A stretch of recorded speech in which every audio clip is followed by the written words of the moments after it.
Purgatory, Part 1: The Mystery of God's Justice, Chapter 32. Matter of Expiation, the Life of Pleasure, the Pursuit of Comfort, Venerable Francis de Pampeluna, and the Man of the World, Saint Elizabeth, and the Queen, her mother. In our days, there are Christians who are total strangers to the cross and the mortification of Jesus Christ. Their effeminate and sensual life is but one chain of pleasures. They fear everything that is a sacrifice. Scarcely do they observe the strict laws of fasting and abstinence prescribed by the Church. Since they will not submit to any penance in this world, let them reflect on what will be inflicted upon them in the next. It is certain that in this worldly life they do nothing but accumulate debts. Since they omit to do penance, no part of the debt is paid, and a total is reached that affrights the imagination. The venerable servant of God, Francis of Pampeluna, who was favored with several visions of purgatory, saw one day a man of the world, who, although he had otherwise been a tolerable good Christian, passed 59 years in purgatory on account of seeking his ease and comfort.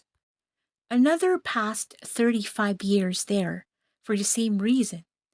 A third, who had too strong a passion for gambling, was detained there for 64 years.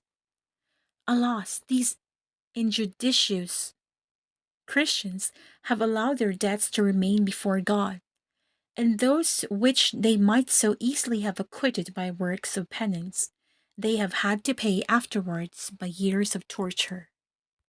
If God is severe towards the rich and the pleasure seekers of the world, he will not be less so towards princes, magistrates, parents, and in general towards all those who have the charge of souls and authority over others. A severe judgment, says he himself, shall be for them that bear rule. Wisdom 6:6. Lawrence Surius relates how an illustrious queen, after her death, bore witness to this truth. In the life of Saint Elizabeth, Duchess of Thuringia, it is said that the servant of God lost her mother, Gertrude, Queen of Hungary, about the year 1220. In the spirit of a holy Christian daughter, she gave abundant alms, redoubled her prayers and mortifications, exhausted the resources of her charity for the relief of that dear soul.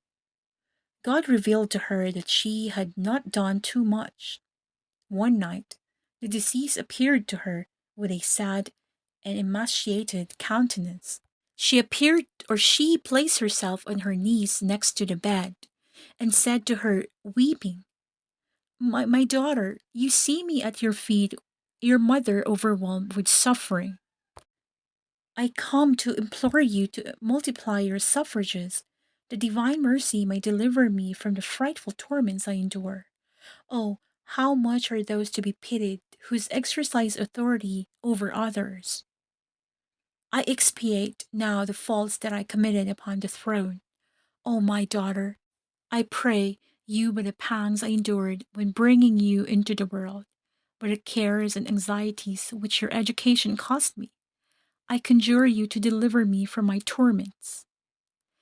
Elizabeth, deeply touched, arose immediately, took the disciple or the discipline to blood, and implored God with tears to have mercy on her mother, Gertrude, declaring that she would not cease to pray until she had obtained her deliverance. Her prayers were heard. Let us here remark that, in the preceding example, there is spoken of a queen only. How much more severely will kings, magistrates, and all superiors be treated whose responsibility and influence are much greater.